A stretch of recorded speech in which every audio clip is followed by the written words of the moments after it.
Good morning. Another week, another run. So guys, andito tayo ngayon sa may Tarlac. Tatakbo tayo mula dito sa L Square Hotel, Barangay San Rafael, Tarlac City. Yan. Mula dito sa starting point natin, try natin takbuhin papunta na Tarlac City Plazuela o yung tapat ng Tarlac City Municipal Hall.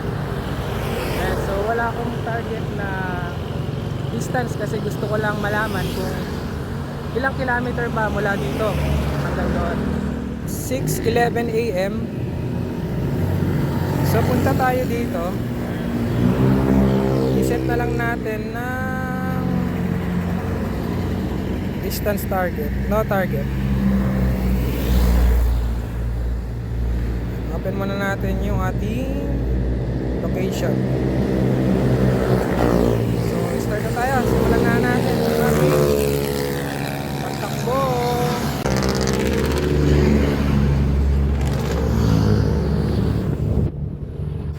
Let's go!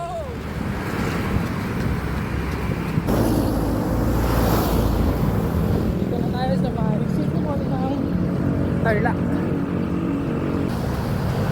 1K! Okay! SM Tarlac na.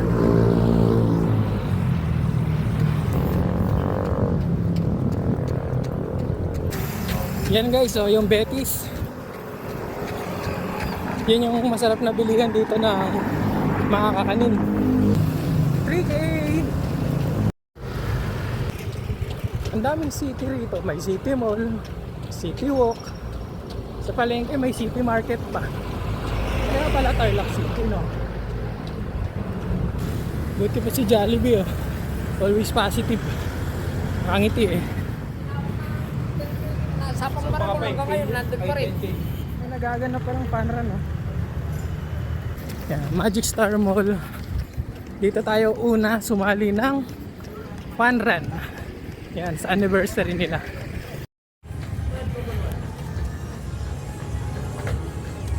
Go guys! Ayan na yung Tarlac City Plazuela. So, silip tayo ron. Simbahan ng Tarlac.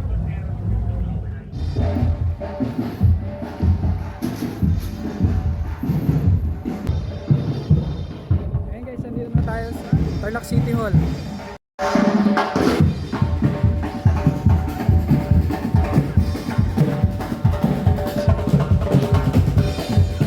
Ayan, siyempre, aside sa gusto nating malaman kung gaano kalayo mula doon sa starting point hanggang dito sa City Hall ng Tarlac, ang isang purpose pa natin pupunta tayo doon sa claiming ng race kit para sa takbo natin sa Galaxy Up Marathon sa May 3. Silip muna tayo pala rito sa gilid.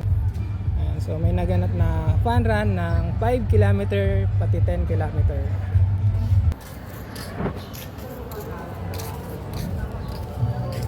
Dami rin, no? Sumakbo.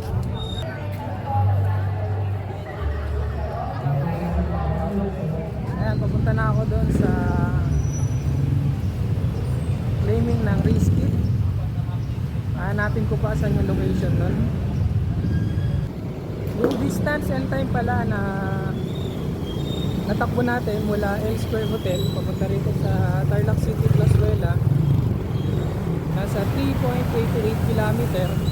So natakbo ko siya ng 25 minutes sa average pace natin na 6 minutes and 34 seconds per kilometer.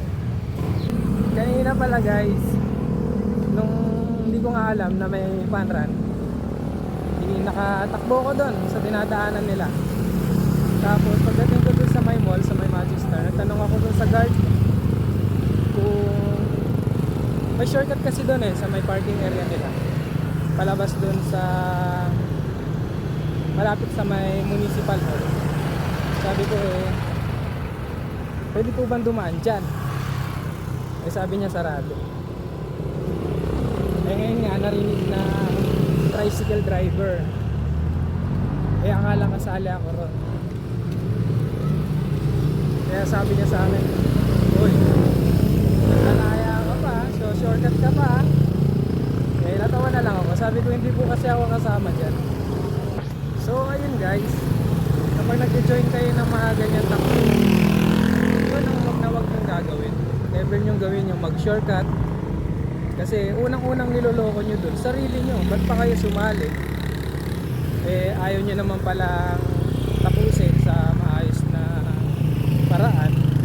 Iba pa rin kasi yung pinaghirapan mo yung takbo bago mo nakuha yung medal